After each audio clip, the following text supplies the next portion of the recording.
Aujourd'hui, il faut avoir un œil, un bon œil surtout, sur nous-mêmes d'abord. Il faut être gentil avec nous-mêmes. Il faut être bon avec nous-mêmes. Il faut être miséricordieux avec nous-mêmes et avec tous ceux qui nous entourent. Et vous croyez que ce chemin-là, il n'amène pas à la réussite. C'est le chemin qui amène à la plus grande réussite du monde. C'est ce chemin-là. Parce que quand vous verrez le bien chez quelqu'un, vous allez lui donner envie de se donner entièrement dans ce qu'il fait.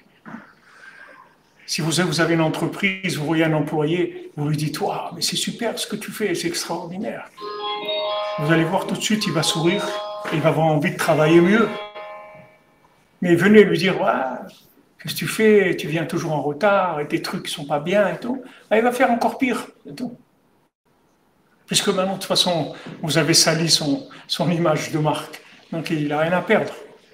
Mais si vous l'encouragez tout le temps, vous lui dites c'est bien ce que tu fais. Même si ce n'est pas vrai, ce n'est pas grave. On ne veut plus du vrai. On préfère du faux vrai que du vrai faux. Vous comprenez? Il y a du vrai faux. Du vrai qui amène à quoi? À la mort. C'est quoi ce vrai-là? Mais du faux qui amène à la vie. Allez, donne-le. Je le prends. Non, mais il faut être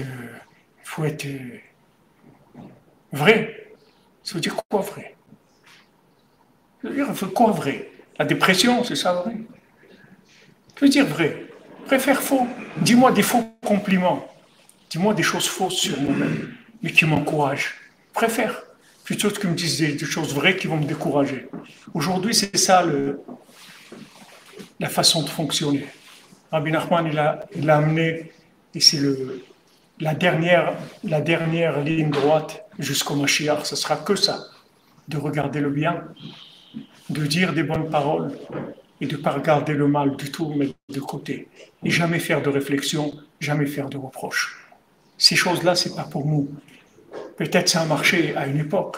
Aujourd'hui, il n'y a personne qui peut supporter des reproches et des réflexions, d'être, comme on dit, remis en place ou des choses comme ça. Même par rapport à nous-mêmes. Tous les jours, on commence une nouvelle journée. On n'a jamais rien fait de mal dans notre vie. On n'a fait que du bien. La preuve. Voilà, Hachem nous a donné une journée encore de vie. S'il était en colère contre nous, il nous aurait ramassé le panier, il nous aurait ramassé la nuit, le panier à salade. Il ne nous a pas ramassé. Bah, Hachem, il nous aime, c'est tout. Voilà, il m'a donné un jour. Bah, Hachem, pourquoi je vais commencer à me faire des accusations et des visions négatives de moi-même? Ça, c'est la rééducation mentale et émotionnelle. On est obligé de passer par là. Si on ne fait pas ça, la vie, elle ne marche pas. Si on commence à être exigeant, à vouloir des réussites qui sont imaginaires en plus, ces réussites, mais ça s'appelle des réussites dans le monde, ça va nous mener nulle part. Nulle part. C'est à la source de toutes les destructions. Tous les foyers qui sont détruits, c'est à cause de ça. Si les gens fermaient leur bouche, qui disent rien, ok, tu ne peux pas dire des choses bien, ferme ta bouche. Comme disait Raphaël, tu cherches des conseils. Les meilleurs conseils, c'est que tu fermes ta bouche, c'est tout. Ferme ta bouche, c'est tout. Ne dis rien.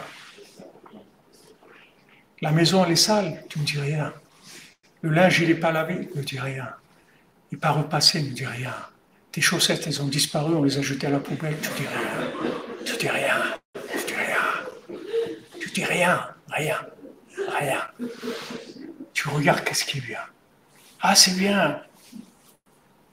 C'est bien, tu as bougé le fauteuil, tu l'as mis là, c'est super, c'est une bonne idée, parce que n'importe quoi, invente ce que tu veux. Mais donne de la manivelle, c'est tout. Donne des coups de manivelle. Même si c'est faux, c'est pas important. On veut pas du vrai, on veut de la vie. Vous comprenez? On veut de la vie, on veut pas du vrai. Qu'est-ce qu'on a à faire avec du vrai? D'être un vrai raté, ou d'être un faux réussi. Je préfère un faux réussi qu'un vrai raté. Non, mais tu comprends. Non, je comprends rien. Laisse-moi tranquille. Non, mais t'es incapable. Non. Moi, je suis capable. On m'a jamais donné ce qui me plaît. Tu vas voir que si on me donne ce qui me plaît, tu vas voir que je suis très, très capable. Je peux faire des choses extraordinaires. Je n'ai pas trouvé ce qui me plaît. Qu'est-ce que je fasse? C'est tout. Il faut vous défendre. Il faut aller avec de la mauvaise foi. Mais c'est une mauvaise foi qui est constructive. Plutôt que de la vérité destructrice, soi-disant, je vais te remettre en place, je vais te corriger. Ne me corrige pas, laisse-moi tranquille. Je n'ai pas besoin d'être corrigé. Je n'ai pas besoin. Tu vas me corriger que je vais me mettre au lit en dépression. Tu m'as corrigé. Je ne vais plus aller travailler parce que tu m'as corrigé. Qu'est-ce que j'ai gagné de ça? Non, mais tu comprends, quand même, il y a des choses qui sont minimum. C'est pas de minimum aujourd'hui. Tu fermes ta bouche, c'est tout. Tu n'es pas capable de dire des choses bien, ferme ta bouche, c'est tout. Ne dis rien à tes enfants. Ne les éduque pas. Si c'est de l'éducation pour les détruire, ne dis rien, c'est tout. Laisse-les vivre, c'est tout. Rabbi Nachman dit la meilleure éducation, c'est de laisser les enfants pousser, c'est tout. Laisse-les pousser. T'occupe pas. Donne-leur à manger, habille-les, donne-leur ce qu'ils ont besoin. Ferme ta bouche, c'est tout. Tu n'es pas capable de leur dire qu'ils sont bien, qu'ils vont réussir. Tu n'es pas capable de faire ça. Parce qu'il y a des gens, pour arriver à dire ça, c'est pour eux, c'est la mort de faire un compliment. Ils n'arrivent pas. Très ok, tu n'y arrives pas. Ferme ta bouche, c'est tout. Ne dis rien. Mais corriger, tu n'as personne à corriger. Ni toi, ni les autres. Corrige rien. Olam Chesed Ibané. C'est un monde de bonté qu'Hachem va construire. On va retourner tous au fonctionnement d'Abraham Avinu, c'est écrit. Abraham, c'était que du chesed, que de la bonté. Maintenant, Yitzhak est arrivé, c'était de la rigueur. Jacob est arrivé, c'était de l'harmonie avec rigueur et bonté. Et le monde, il va retourner dans la bonté totale. Parce qu'en fait, le départ, c'est que de la bonté, et la fin, ça sera que de la bonté totale. Maintenant, on se dirige vers ça. Donc, nos attitudes, ça doit être des attitudes uniquement de bonté et de miséricorde. Et quand vous êtes comme ça, on aura pitié de vous aussi dans le ciel.